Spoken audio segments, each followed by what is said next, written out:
সারাদিন রান্না বান্না করে তারপর চলে গেলাম হাঁড়ি পাতিল মাজতে। তাহলে দেখতে থাকেন পুরো ভিডিওটায়, কোথায় গেলাম হাঁড়ি পাতিল মাজতে। হ্যালো ফ্রেন্ডস, নমস্কার, গুড মর্নিং সবাইকে। ইলাজ ব্লগে স্বাগতম। কেমন আছেন সবাই? আশা করি ভগবানের কৃপায় ভালোই আছেন। আমিও তো অনেক ভালো আছি। ইলাজ ব্লগে আরেকটি নতুন ব্লগ ভিডিও নিয়ে চলে আসলাম আপনাদের জন্য। তো আজকের ব্লগটিও শুরু করছি কিন্তু রান্না বান্না দিয়েই। আর তেমন কোনো কাজ নেই, আর শেষে কিন্তু কাজ দেখাবো, অন্য কাজ। এই তো এগুলো কিন্তু নওলা মাছগুলো ভেজে নিচ্ছি আমি ভালো করে। আর আমি কিন্তু এখন গাজীপুর থেকে ভয়েসটা দিচ্ছি। গাজীপুর থেকে এই ভয়েসটা দিচ্ছি কারণ কোনো শব্দ এসে উঠতে পারে। বন্ধুরা সবাই একটু ম্যানেজ করে নেবেন, কারণ সবাই বাসায় শব্দ এসে উঠতেই পারে। এই তো আর আজকে নওলা মাছগুলো রান্না করছি হলো আলু আর পেঁপে দিয়ে। আলু আর পেঁপে কিন্তু আমি একদম সাইজ করে কেটে নিয়েছি, এক সাইজের করে একদম সুন্দর করে কেটে নিয়েছি। তার জন্য যে আলুগুলো আগে সুন্দর করে আমি ভেজে নিচ্ছি, তারপরে কিন্তু পেঁপেগুলো ভেজে নিব। পেঁপেও কিন্তু একটু ভালো ভাজা না হলে খেতে ভালো লাগবে না তরকারি, সেই জন্য সব কিছুই কিন্তু সুন্দর করে ভেজে নিচ্ছি। এই তো এখন আগে নওলা মাছের তরকারিটাই রান্না করব, তারপর গুঁড়া মাছের চচ্চড়িটা রান্না করব। এই তো ভাজাগুলো হয়ে গিয়েছে, এখন পরিমাণ মতো ঝোলও দিয়ে দিলাম। এখন হাই ফ্লেমে জাল দিয়ে নিব। আর এই যে একটা যে মাছের মাথা আছে ওইটা কিন্তু আগে দিয়ে দিলাম, কারণ মাছের মাথাটা জাল একটু বেশি দিতে হবে। আর তারপরে কিন্তু গ্লাসটা একটু আটকিয়েও দিলাম, বাতাস ঢুকতে লাগছিল সেই জন্য আটকিয়ে দিলাম। বাতাস আসলে জাল চুলায় একদমই লাগতে চায় না। এই তো রান্না হতে হতে কিন্তু এদিকে আবার আমি ডিমগুলো ধুয়ে নিচ্ছি। ডিমগুলো ধোয়া হয়ে গিয়েছে, এখন এই যে উঠিয়ে নিলাম এই জালিতে। সবগুলাই কিন্তু ধোয়া হয়ে গিয়েছে আমার। ওই দেখেন এখন কত সুন্দর দেখা যাচ্ছে, কারণ ডিমগুলো ভালো করে না ধুয়ে কিন্তু ভিজে রাখা যায় না, কারণ ডিমের ভিতরে অনেক নোংরা থাকে। সেই জন্যই কিন্তু ডিমগুলো ভালো করে ধুয়ে তারপরে জল ঝরিয়ে তারপরে আমি ফ্রিজে রেখে দিব। এই তো এখন এই যে তরকারি কিন্তু আমার হয়ে গিয়েছে। এখন এই যে জিরে গুঁড়ো দিয়ে দিলাম, মাছগুলো দিয়ে দিয়েছি আগেই। আমার তরকারিটা একদমই হয়ে গিয়েছে। তারপরে এই দেখেন এগুলো কি, এগুলো হচ্ছে ওই যে দেশি আলু যেগুলো, ওইগুলোই কিন্তু ছোট ছোট আলু। এই আলুগুলো কিন্তু আমার বাবার বাড়ি থেকে দিয়েছে, ওইগুলোই আজকে ভেজে নিব। প্রথমে আমি একটু ভাপ দিয়ে নিচ্ছি, হলুদ লবণ আর একটু জল দিয়ে কিন্তু ভাপ দিয়ে নিয়েছি, কারণ এই আলুগুলো একটু ভাপ দিয়ে না নিলে কিন্তু তেমন নরম হতে চায় না, খেতে ভালোও লাগে না। এই তো আলুগুলো ভাপ দিয়ে আমি রেখে দিলাম আগে। তারপর এখন এই যে যে ছোট ছোট পুঁটি মাছ, এই মাছেরও কিন্তু চচ্চড়ি রান্না করব। এই মাছগুলো আগে ভেজে নিচ্ছি। আর বন্ধুরা একটা লাইক দিয়ে আমার ভিডিওটি কন্টিনিউ করবেন, আপনাদের একটা লাইক আমার ভিডিওটিকে এগিয়ে যেতে সাহায্য করবে। আর ভিডিওটি স্কিপ না করে পুরোটাই দেখবেন, আশা করি ভগবানের কৃপায় অনেক ভালোই লাগবে। আর এই যে কালো জিরে সোমবার দিয়ে দিলাম। এখন এই যে ওই যে এগুলো কিন্তু আমি ছোট ছোট আলু দিয়েই চচ্চড়িটা রান্না করব, সেজন্য আলুগুলো দিয়ে দিলাম। তারপর সাথে কিন্তু কপির ডাঁটা আছে, ওগুলো দিয়ে দিয়েছি, কাঁচামরিচও দিয়ে দিলাম। এগুলো আমি একটু ভালো করে এখন ভেজে নিব, তারপরে যে বাদ বাকি যা আছে ওগুলো কিন্তু দিয়ে দিব। এই চচ্চড়িটাও কিন্তু দারুণ, এভাবে রান্না করলে দারুণ লাগে এই চচ্চড়ি। আর ছোট আলু দিয়ে চচ্চড়ি তো একদমই টেস্ট লাগে। এটা সুন্দর করে কিন্তু আমি এই যে ভেজে নিচ্ছি।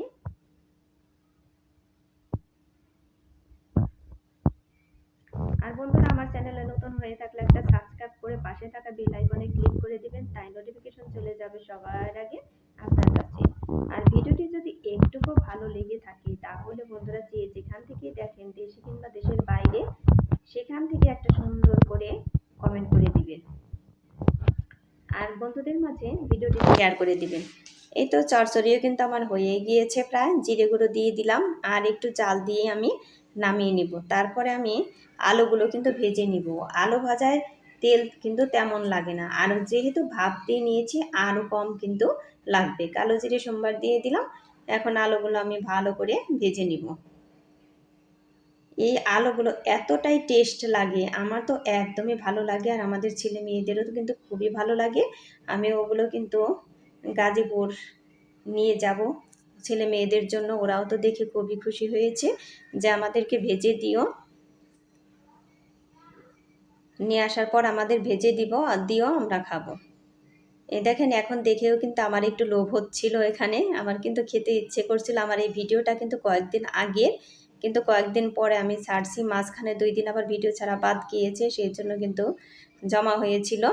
এই তো আমার সব কিছুই রান্নাবান্না হয়ে গিয়েছে, তরকারি, চচ্চড়ি, শাক ভাজি, ওই যে লুচি রয়েছে, ওইটা লুচি, বড়া, ওই দেখেন কত সুন্দর। এই যে সব কিছুই, এই তো রান্না বান্না খাওয়া দাওয়া শেষ করে তারপরে কিন্তু আমি চলে এসেছি ছাদে। এই দেখেন কতগুলো হাঁড়ি পাতিল জমা হয়ে আছে, এগুলো এখন সুন্দর করে মেজে নিব।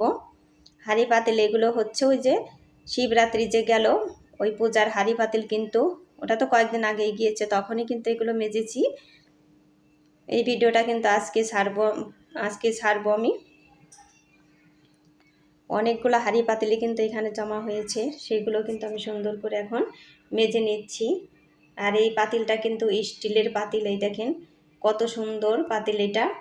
এই পাতিলে রান্না করতে এতটাই আরাম, খুবই আরাম লাগে। এই পাতিল দেখতেও যেমন সুন্দর, আর রান্না করতেও কিন্তু দারুণ লাগে। ভাত রান্না করলে একদমই ঝরঝরে হয়। খিচুড়ি রান্না করছিলাম, তাও কিন্তু অনেক সুন্দর হয়েছিল। আর এই যে পাতিলে রান্না করছিলাম হলো মিষ্টান্ন তো খুবই ভালো হয়েছিল।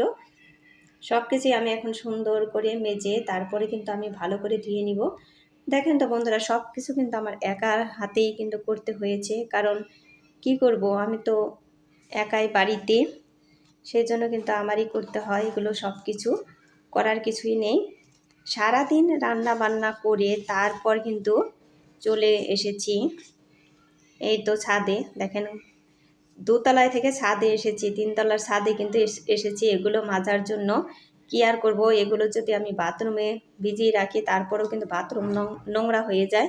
সেই জন্য ভাবছি যে এই তারিখার এগুলো বাথরুমে ভিজাবো না, এগুলো ছাদেই ভিজিয়ে মেজে নিব। এই জায়গা মাজতে অনেকটাই আরাম লাগে, একদমই খোলামেলা জায়গা। আর খোলামেলা জায়গায় কাজ করতে সবসময় আরাম লাগে, তাই না বন্ধুরা?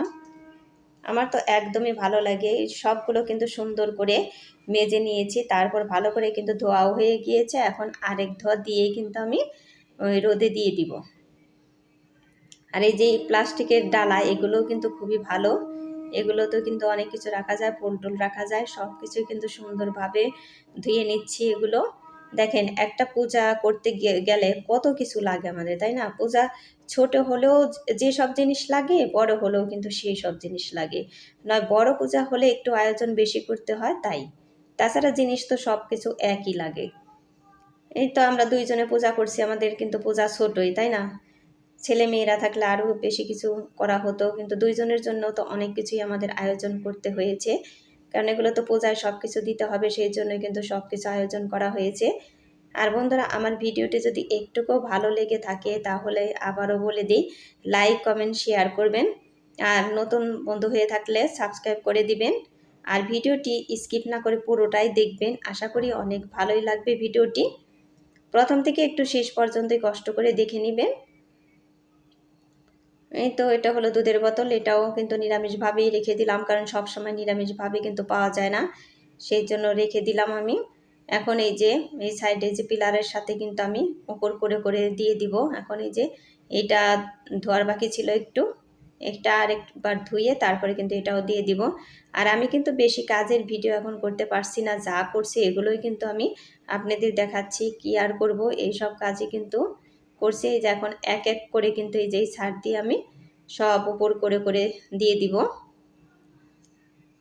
আর জিনিসপাতি ধুয়ে রোদে দিয়ে রাখলে কিন্তু সব জিনিসই একদম ভালো থাকে, আর একদমই টনটনা হয়ে যায়, শুকিয়ে এর মধ্যে কোনো দাগ পড়ার চান্সই থাকে না।